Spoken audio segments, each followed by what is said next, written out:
Once in prison, I realized one thing, that life is unpredictable, and you will never know what will be waiting for you tomorrow. I didn't understand at all why I ended up in prison. Why did my wife do this to me? I had everything a person could ever dream of, and I lost it all in an instant. The cruel betrayal of my closest people. They will pay for it. My new home stood on a hill overlooking the river, right on the edge of the cozy town of Springfield, Missouri. I always loved the tranquility of these parts. There was no rush of big cities here, but enough career opportunities and, as they say, a touch of quiet luxury. I am Tom Johnson, 32 years old, and I felt like one of the few lucky ones who had life fall perfectly into place. I built a small but successful IT business. In the beginning, I barely made ends meet, working on orders late into the night to create something of my own. But over time, my efforts paid off. My developments attracted major clients, and business took off.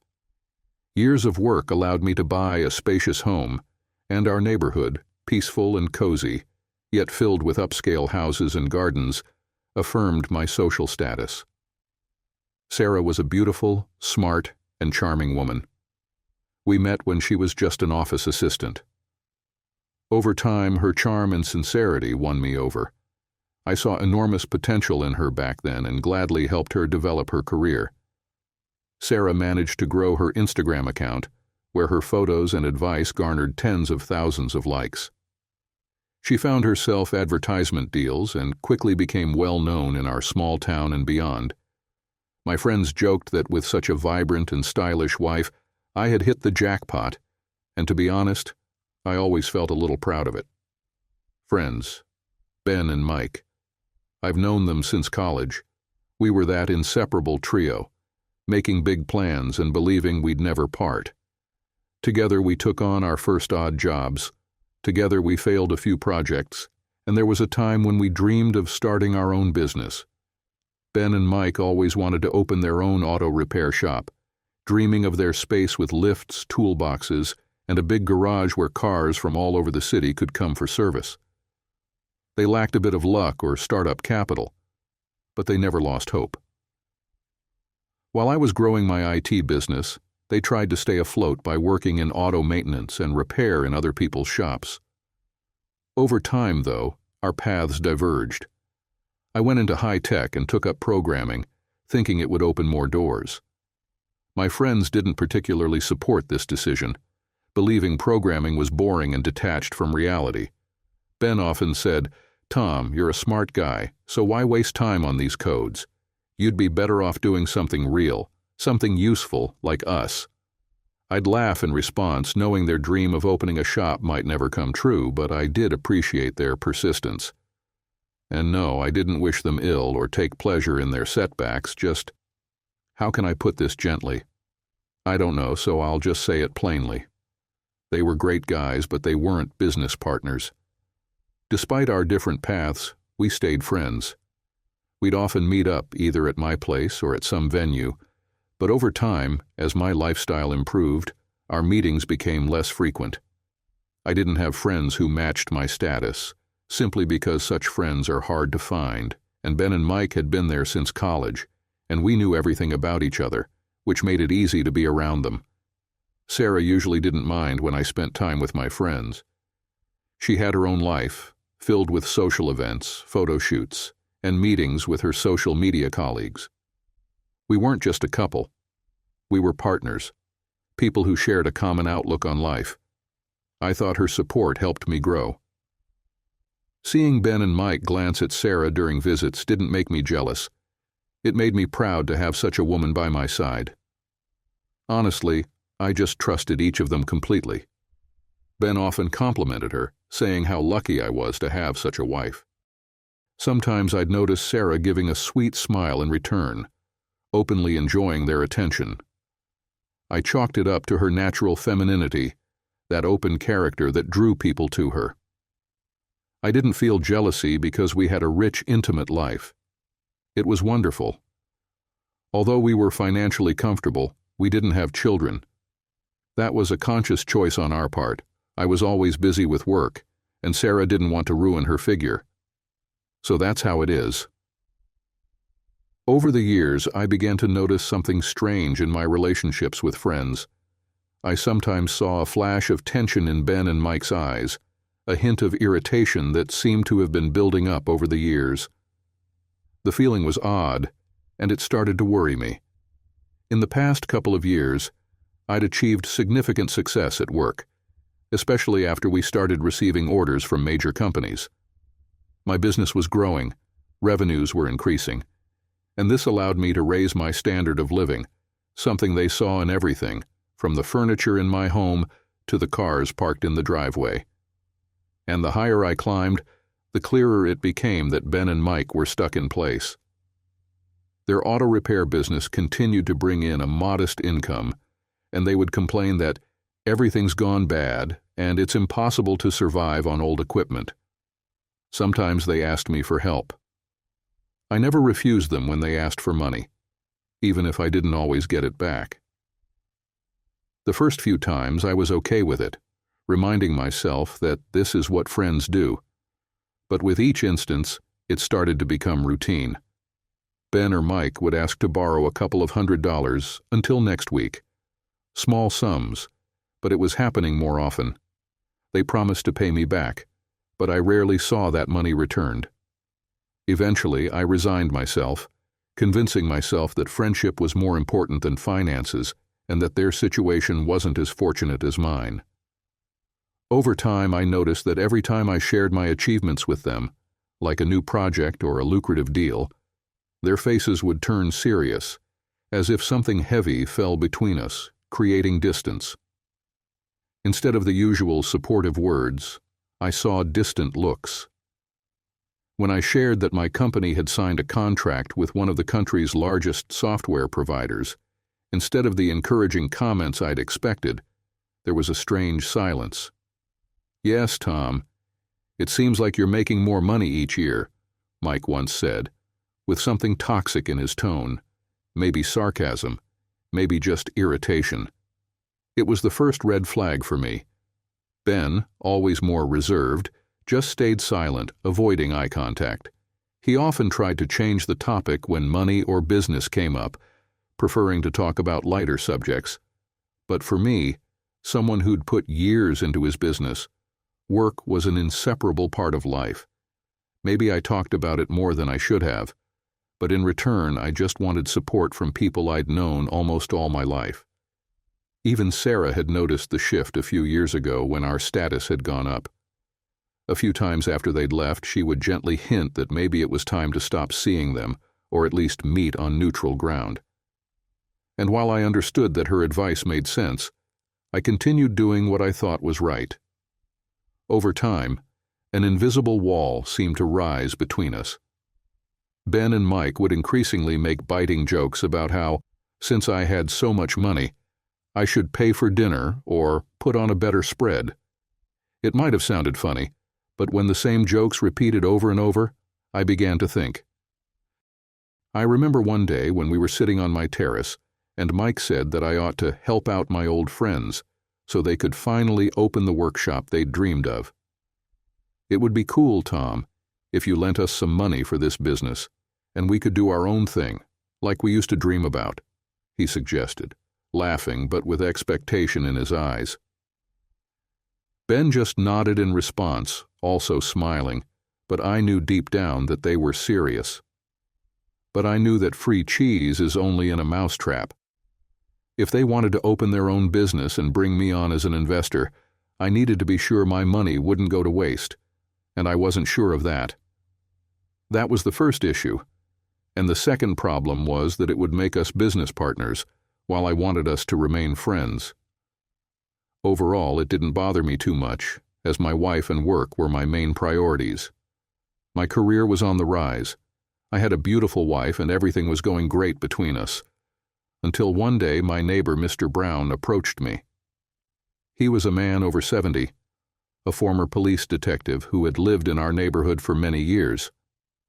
We rarely spoke, but we always greeted each other warmly. That evening he looked tense and, calling me over, quietly said, Tom, I don't mean to intrude, but I've noticed someone stopping by your house a couple of times when you weren't around. A black SUV parked by your gate on different days. I thought you should know. He showed me a photo on his phone. My heart skipped a beat. I recognized Ben's car in the picture.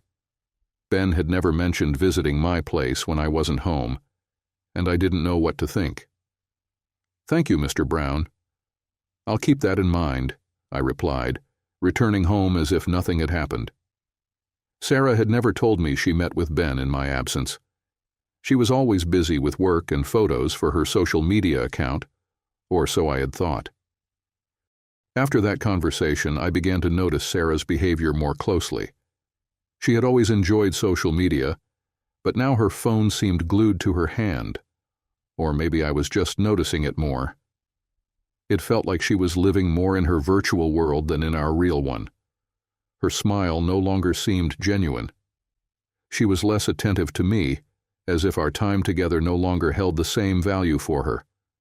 How had I missed this before? Sarah began going out in the evenings, supposedly for meetings with colleagues or promotional photo shoots. I wouldn't have thought much of it before, but now I started suspecting her of being unfaithful. New contracts require constant communication, she'd say, when I asked why she had so many meetings. I even remembered how she'd take calls in another room, speaking in a hushed voice, always finding an excuse whenever I asked who it was. But back then, I trusted my wife. I started noticing other details. She began using a second phone.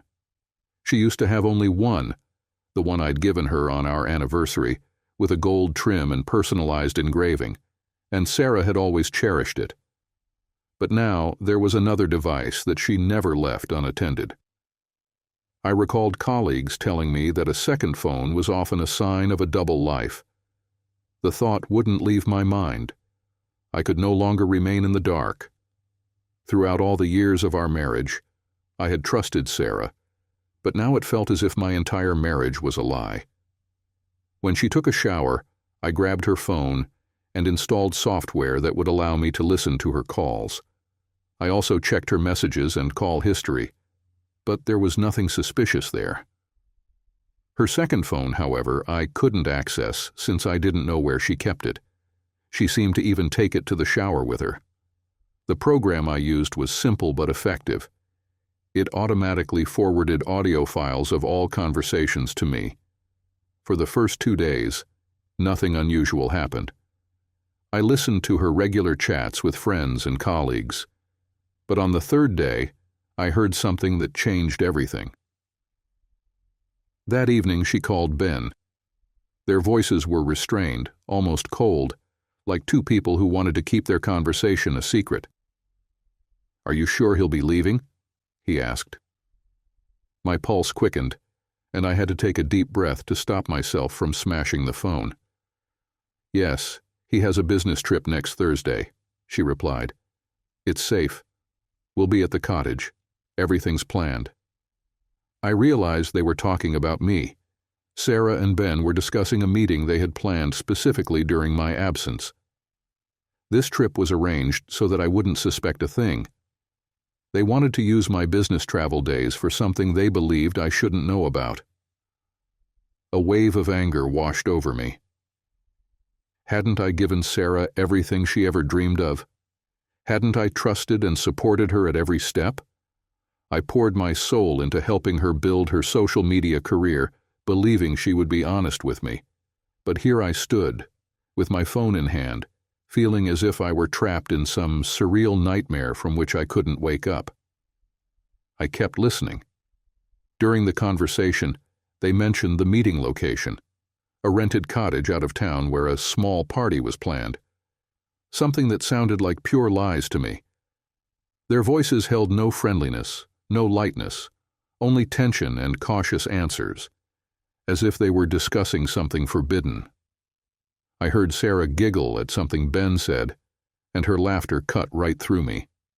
The plan was clear. They were waiting for me to leave so they could meet far from the city, hiding under the cover of my business trip. Suddenly, I knew I had to be at that meeting. that I needed to see everything with my own eyes. From the day I overheard their conversation, a countdown began in my life. The days until the business trip turned into hours of waiting and torturous anticipation. Every minute dragged painfully. Every evening spent at home became a reminder that everything I once considered mine, my home, my family, my marriage, could crumble in an instant. Sarah acted as if nothing were amiss. She still smiled at me over dinner, talked about the usual topics, occasionally glanced at her phone, but gave me no reason to suspect anything was wrong. Perhaps the forced calm with which she prepared to meet Ben hurt me the most. The lie seeped through every look, every laugh. She had no idea that I knew about her double game.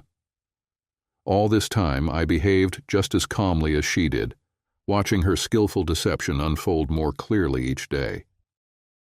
When the day of the business trip arrived, I pretended to be leaving, just as planned, to the neighboring city on company business. I left my bag in plain sight by the hallway, and in my car I placed a folder with papers, everything to create the impression of a genuine trip. When Sarah wished me luck, her voice was as light as ever. I kissed her on the cheek, trying to hide the fury boiling inside. As soon as I turned the corner of the house, I stopped, turned off the engine, and keeping my eyes fixed on the front door, waited. A few hours passed, and finally, she stepped out, not looking back, calmly got into her car, and, as if nothing were amiss, headed toward the cottage I'd learned about from their conversations. Everything was going according to plan, and I knew I had to follow her. I'd had plenty of time to make sure everything would go smoothly. I'd rented a car in advance to avoid drawing attention, choosing one that was nondescript, with tinted windows and a subtle color. Inside, on the passenger seat, I kept an old baseball bat. It felt like a kind of talisman, a symbol of determination, though deep down, I never thought I would actually use it. This bat held real significance because in college, I used to play on a recreational baseball team with Mike and Ben. But the mix of fear and anger that had merged into one feeling made me ready for anything. The whole scene unfolded in the suburbs, where people mostly preferred secluded homes. A peaceful neighborhood with green yards and low fences looked serene, but to me, the view acted like a red rag to a bull. The house Sarah and Ben had rented looked like the type you'd usually rent for a weekend, small, surrounded by tall pines, shielded from prying eyes. It might have even seemed cozy if not for the betrayal that was about to take place there. I watched as she parked, glanced around, and quickly headed toward the entrance. She opened the door, looked back one last time, and stepped inside, while I remained in the car, waiting. My heart was pounding as if it were about to burst, and every minute dragged on painfully. Time seemed to have stopped. I was waiting to go in, to see the truth, to finally end the doubts and torment that had consumed me over the past few weeks. Finally, about 30 minutes later, I took a deep breath, got out of the car with a bat in hand. Making sure no one was around, I approached the house and, without knocking, opened the front door, surprised to find it unlocked. I had thought I might have to climb in through a window. Inside it was silent, with only a faint rustling sound coming from deep within the cottage, from the room upstairs. I closed the door behind me and started up the stairs. Each step echoed in the empty corridor like thunder, but I didn't care. Nothing could stop me now. I reached the bedroom door and quietly pushed it open, and the scene that greeted me was exactly what I had feared. Sarah was there with Ben, but with them was also Mike, and none of them even showed the slightest hint of guilt. Their faces held smiles, as if they were celebrating something of their own, something special, where I was merely an outsider. Blinded by rage, I barely remember grabbing the bat and charging at Ben. The scene unfolded instantly, leaving no room for words or explanations. Sarah, upon seeing me, immediately jumped aside as I lashed out at my two best friends. They didn't even have time to react. My thoughts were in shambles. Everything around me seemed to vanish, leaving only the loud echo of what I had seen in the cottage and the fury I unleashed. The scene burned in my mind. Sarah, Ben, and Mike. Two people I had considered friends, and my wife, with whom I had spent nearly a decade. One question hammered in my mind. How long had this been going on? But I knew the answer without words. Long enough for them to confidently plan their meetings, knowing that I, their mutual friend, wouldn't suspect a thing. My actions that day were purely impulsive.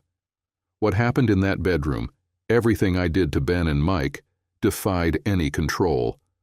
In that moment of overwhelming rage, I became someone else. I couldn't see the pain on their faces, nor hear their screams. Only a dull hum resonated in my ears. It was as if in that instant the last remnants of my calm shattered, and I was no longer the person I had thought myself to be. It was over in a flash, yet that flash changed everything. My memory stops at the point where I left them, stunned with fear in their eyes. I walked out of the house without saying another word, got into my car, hands trembling, heart pounding wildly.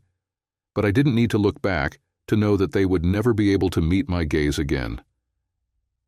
The following days passed in a haze. I felt as if I had lost control over everything that mattered to me, as if I had lost myself, with no desire to do anything at all. Sarah didn't even try to reach out, but the more I thought about it, the more the emptiness grew. I had hoped she would try to explain, to listen to me, but she didn't, and I felt terrified and alone. I couldn't talk to anyone because the three people closest to me had betrayed me. A couple of days after the incident, I was sitting in the living room, lost in thought, unshaven, unwashed, and looking terrible. Then there was a knock at the door. Two police officers stood at the doorstep, their faces serious and unyielding. The brief conversation that followed was a cold confirmation of what I had understood, but refused to accept. They arrested me on charges of assault. In their eyes, I saw not only judgment, but also the certainty that punishment for my actions was just a matter of time. I didn't resist. Only memories of that fateful night, Sarah's look of confusion and fear, and the collapse of my world echoed in my mind. The process began and stretched over several months. Sarah stood in court, portraying me as someone who had lost control, as a threat she had to face, as someone who had tormented her for the last few years. She was the victim, in her words.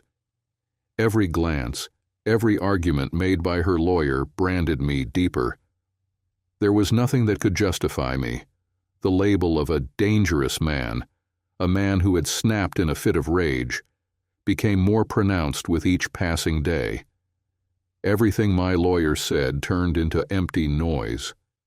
Every argument, every explanation that slipped from my lips shattered against a wall of misunderstanding. Their decisions were predetermined. My lawyer said that if my wife had spoken in my defense, it might have made a difference, but alas. In the end, the court delivered its sentence. 5 years in prison. 5 years for a single night where I let my emotions take control. I was ordered to pay damages for the injuries, a hefty fine that cost me dearly. Naturally, Sarah immediately filed for divorce, and I lost most of my assets and savings. I trusted her so much that I hadn't even thought to secure my finances. Having endured the humiliation of court, I understood that I had lost not only my home and my money, but also the life I was accustomed to. Everything that had once defined my existence was treacherously taken from me. I was cut off from people I had been close to for many years. Even my family grew distant, unsure of how to react to the fact that their son and brother had ended up in prison for assault. When the prison door closed behind me, I realized I was left alone with emptiness. In prison, there was no space for anything other than searing memories. Freedom was an empty concept when I was released. A simple document in my hand, an old bag with belongings, and a sunset sky above. That's how I found myself on the street again, supposedly a free man, yet that status was as unfamiliar as I was to the new world. Instead of returning to my hometown, I headed to Austin, Texas. The choice wasn't random. It was far from my past, and the city itself was big enough for me to remain unnoticed among the many people busy with their own lives. Upon arriving in Austin, I rented a small apartment on the outskirts, paying several months up front, and committed to keeping to myself, avoiding unnecessary acquaintances and questions. In this strange solitude, I felt at peace. The days were spent adjusting to a regular life again. I bought a laptop and started looking for remote work in IT, the one field that had always brought me peace. Coding allowed me to immerse myself in a familiar world governed by logic, where answers could be found if you understood the rules. It was my anchor, and I clung to it, diving into code, brushing aside all thoughts of the past. Yet no matter how hard I tried, the shadow of the life I'd lost continued to haunt me. Often in the late hours, I would check Sarah's social media page. She had continued with her life, her profile vibrant and full of new events, as though she had never gone through our divorce, the trial, or anything that followed. I knew it was agonizing, but I couldn't stop myself from watching. The photos showed her spending time surrounded by friends, always in cheerful company. Among the faces, Ben and Mike appeared regularly. They looked as though life had opened new doors for them. My ex-wife, my former best friends, all of them seemed happy, while I struggled to piece my own life back together. I discovered that Ben and Mike had opened an auto repair shop with the money I'd paid in court, and judging by the photos and online reviews, their business was thriving. Staring at their satisfied faces in the pictures, I recognized the irony of it all. The home, the respect, the freedom taken from me, had become the foundation of their new lives. One day, as I scrolled through their photos, I felt a familiar feeling start to boil inside me, something I thought I had buried long ago. The injustice of being left behind, as if I had never existed, resonated louder and louder in my soul. Suddenly I realized that I couldn't just forget and leave it all behind. These were people I'd spent most of my life with, people I trusted more than anyone. They had betrayed me. They hadn't visited me even once in prison, and I couldn't understand why they treated me this way. Why Sarah cheated on me. Why did Mike and Ben decide to steal my wife from me? Was I a bad husband? A friend? What was wrong with me? Why did my mother and sister choose to stop talking to me, seeing only a criminal in me? Accumulated injustice within demanded an outlet. Watching Sarah, Ben, and Mike live their lives in carefree comfort, free from the consequences of their betrayal, I could no longer bear being the outsider. They had cut me out of their lives, but I wasn't about to let it end there. My emotions had fused into one: anger, humiliation, and finally, determination. I knew I had to take back control. I was ready to use the very skills that had led me to success in the past to make them pay. I started with an idea that slowly shaped into a clear plan. They had always valued a good deal, especially if it came from someone influential. I needed to craft a cover that would build Sarah's trust and allow me to uncover their secrets. So I began by creating a fake social media account, allegedly belonging to a reputable advertising agency known in the West. This agency supposedly offered Sarah a promising contract, an opportunity to star in a major ad campaign and make decent money. I thought of every detail. A fake company website, filled with fabricated reviews, false case studies, and a few well-known brand names for credibility. I knew Sarah had an interest in expanding her social media presence, and I was confident that the prospect of a commercial offer would catch her attention. Once everything was in place, I sent a message from the fake profile, a reserved professional email detailing the brand interested in her services and the substantial fee we were willing to offer for her participation. As expected, Sarah responded quickly. She eagerly replied that she had wanted to try her hand at professional advertising for a while and asked for more details. In my reply, I laid out that certain guarantees were needed to proceed. I informed her that she needed to visit our website and familiarize herself with the company. Right after that, we promised to send her an advance payment. Of course, this was merely a cover for my real plan.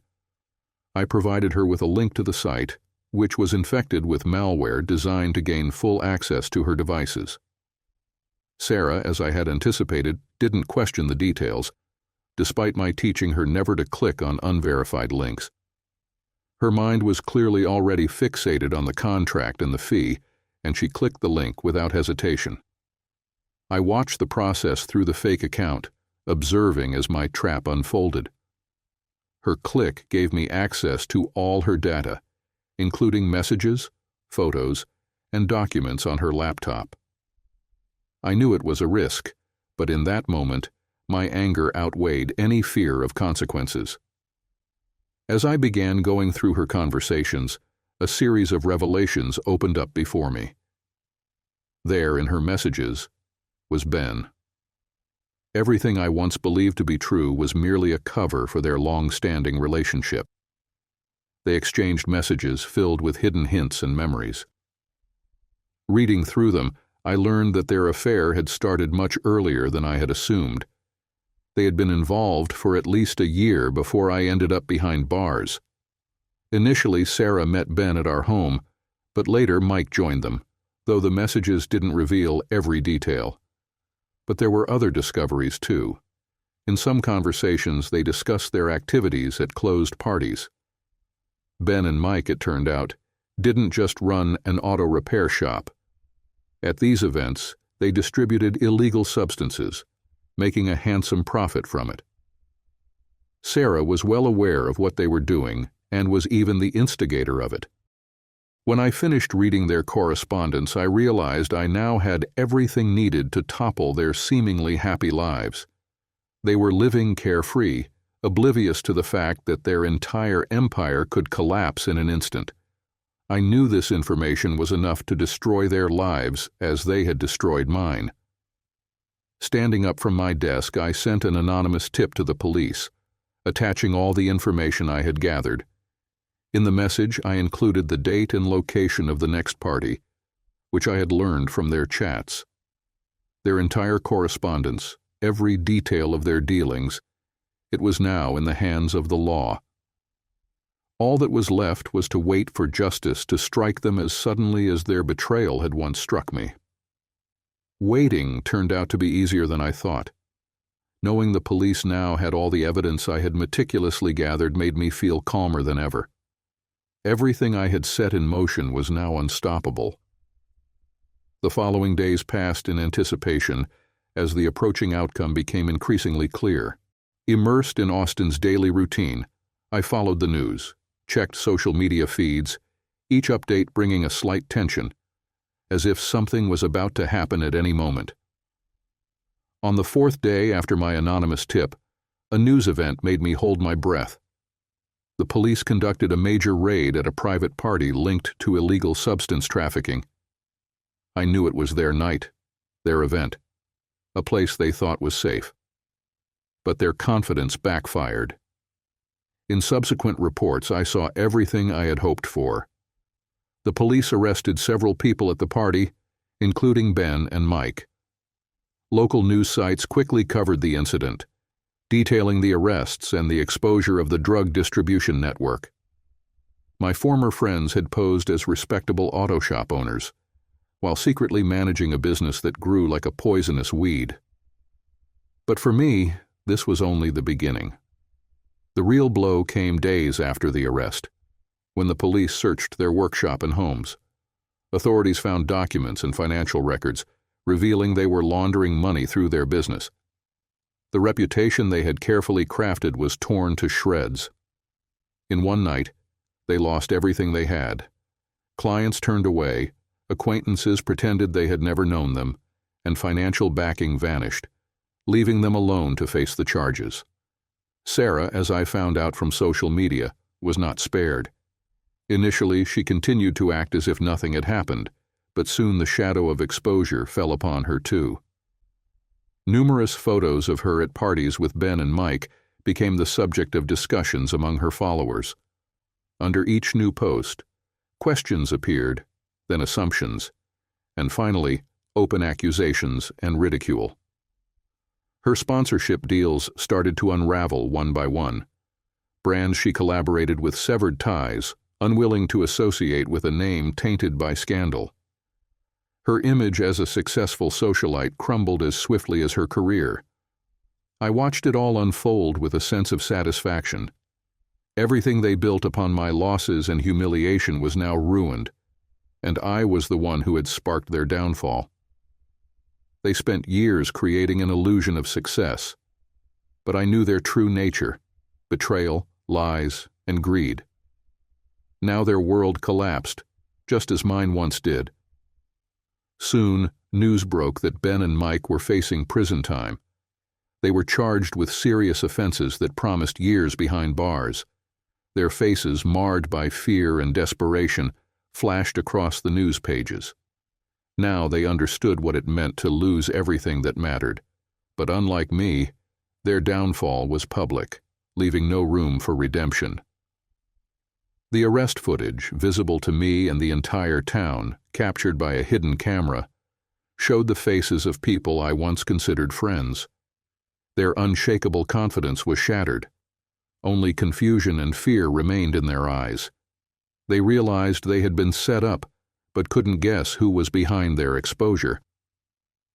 A few days after their arrest, I heard on the news that Ben and Mike had pled guilty.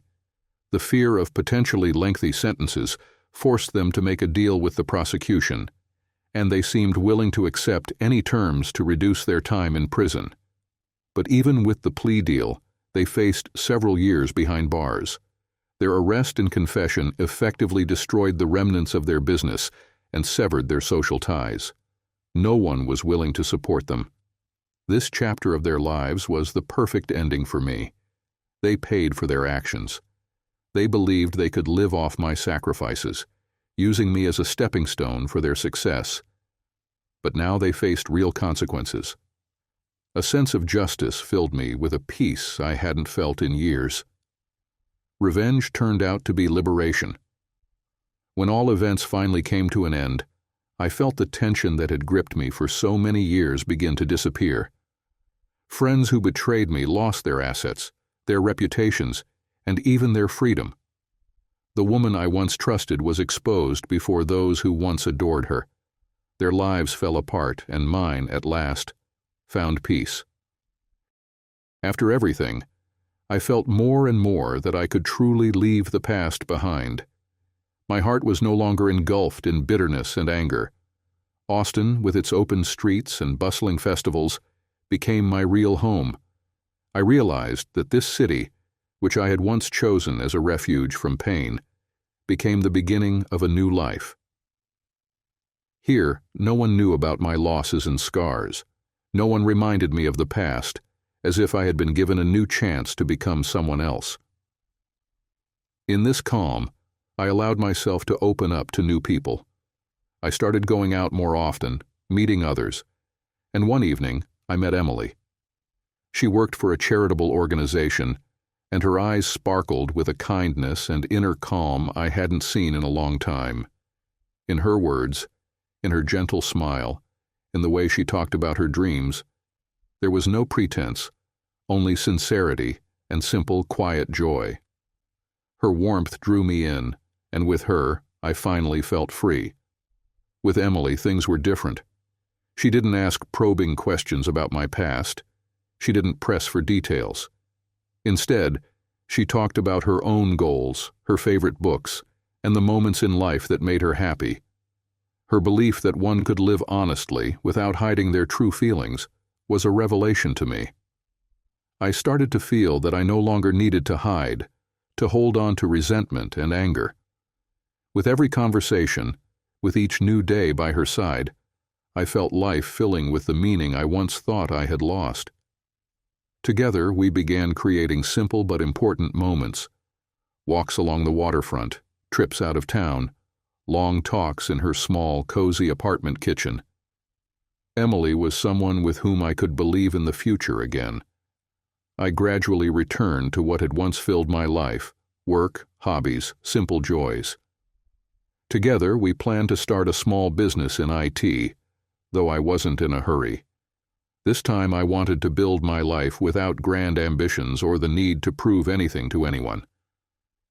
But just half a year later, a notification came to my phone from an unknown number. "Hi, it's Sarah. I'd like to meet with you." When I saw the message, I felt a bit caught off guard because, at that very moment, Emily and I were lying in bed, catching our breath after an intimate moment. "Tom, who's that?" Emily asked. "It's my ex-wife, reaching out after 7 years," I replied. "And what do you think?" Emily asked. "I think she can just leave me alone," I said decisively. "Tom, I don't want to pressure you, but I think it might be best to meet her and resolve everything once and for all," she said. I thought for a moment and replied, "I think you're right." Then I held her close, and we made love again. The next day, I replied to Sarah's message and arranged to meet her that evening. Since I'd stopped following her on social media, I had no idea what was going on in her life. When I checked her profile, I realized she hadn't been active for a long time, so I had no idea what to expect. That evening, I walked into the cafe and saw her. Sarah, sitting at the table, barely resembled the woman I once knew. The confident, polished woman with model-like looks was gone.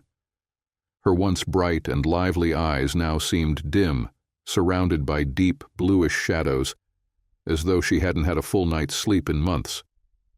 Her cheeks were hollow, her skin looked pale, and her delicate features had become sharper, as if time and hardship had mercilessly carved them. She wore wrinkled clothes. Her formerly impeccable style had given way to neglect. I remembered how her hands were always well kept, her nails perfectly groomed, but now they looked rough, and I noticed marks on her wrists hinting at her struggle with addiction. She looked up at me, and I thought I saw a glimpse of the old Sarah in her eyes, but it quickly faded, replaced by a cold detachment. "Hi," she said. A moment of silence settled between us, which felt like an eternity. It was a bit awkward, but I spoke first. "Why did you want to meet with me?" I just wanted..." She struggled to find the words, but I didn't push her, letting her gather her thoughts. "I'm just glad to see you. Thank you for coming," she finally said. I didn't respond, so she went on. "I want to apologize to you for turning your life into a nightmare. I know my actions don't deserve forgiveness, but I just want you to know that I deeply regret what I did." "Why did you betray me?" I asked coldly. I don't know. I don't know how it happened. It all started a couple of months before we moved into the new house on the hill, exactly a year before you found out everything. Back then you had already begun speaking less with Ben and Mike, but they were still in our lives. I asked you to stop talking to them. Sarah's voice rose at that moment. "Speak calmly, please," I interrupted. "Oh, no, Tom. I'm sorry. I didn't mean to make you think I was blaming you. I'm sorry." I nodded, and she continued, "I won't hide it. I never liked your friends." I smiled at them, but deep down, I hated them. I don't know why, but they just didn't sit right with me. And then, just a couple of months before we moved, Ben unexpectedly came over. He said he thought you were home, but you weren't. I suggested calling you, but he said there was no need. I was planning to see him out, but he insisted on having tea. I didn't like it much, but out of politeness, I decided to offer him some. Honestly, I don't know how it happened. It all felt like a blur. After we had tea and he was standing at the door, he kissed me, and I kissed him back. It was impulsive. I don't want to justify myself, but during that period, I lacked male attention, as you were busy with work and could be gone for days at a time. Ben took advantage of that, and we ended up together in our bedroom. You expect me to believe this nonsense right now? I interrupted her. After that, we got dressed in silence, and I walked him to the door. We didn't even say goodbye. We just kept quiet. Once he left, I cried because I didn't understand how I could sink to such a level. I didn't know what had happened. I felt ashamed and scared. I was paranoid. I even wanted to confess to you, but for some reason, I didn't. A few weeks later, he showed up at our house again, precisely when you weren't home and when I was alone. He knocked on the door. I looked out the window and saw him, but I didn't go out or open the door. After a few minutes, he started yelling that we needed to have a serious talk, and he wanted me to let him in. I stayed silent, like a stone. But then something happened that I hadn't expected. He took out his phone and played a recording of us together, showing me cheating on you with him. I was terrified, and I had no choice but to open the door. You expect me to believe this? I interrupted again. I opened the door and saw the crazed look in his eyes. He said I knew what he wanted, and if I didn't give it to him, he'd show you that recording, and that would be the end of my marriage. And instead of slamming the door in his face and calling me immediately, you let him in and gave him what he wanted? I asked, and she nodded. So should I trust you now? I asked her. It's true. I couldn't confess to you about it for 7 years, she said. Why? I asked. Because that jerk blackmailed me. He promised he would ruin my life if you ever found out. After that, he started coming to our house every chance he got when you weren't home. And over time, Mike started coming with him. My God. She started to cry. I moved closer and hugged her, offering my shoulder. Do you remember that time I was so anxious, when I couldn't sleep and was completely unlike myself? I remember, I replied. It was because of those jerks. They saw I was becoming unstable and nervous, so they offered me something to make it all go away.